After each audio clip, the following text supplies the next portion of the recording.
السلام علیکم خوږو لیدونکو د بلال پریس تلویزیون کارکوونکی بلال لوګری یم. تاسې ته سلامونه او نیکې هیلې وړاندې کوم. موږ تل ستاسې لپاره ښه کره او صحیح خبرونه تیار کړي. نن مو تاسې ته یو ډیر ښه او عاجل خبر تیار کړی چې تاسې به د دې خبر په اوریدو ډیر حیران شئ او وبه وایئ چې دا یو څومره ښه او عاجل خبر و چې موږ لا ترې نه وو خبر.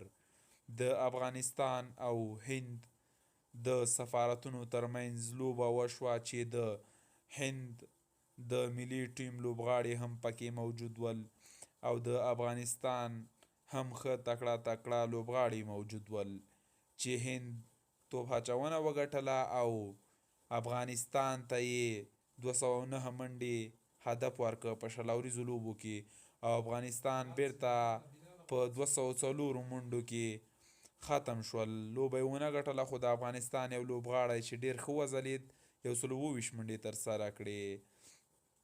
نو د دغه رنګې نورو ښکلو ویډیوګانو او معلوماتو لپاره زموږ چینل در سره سبسکرایب کړئ. مننه له تاسې څخه.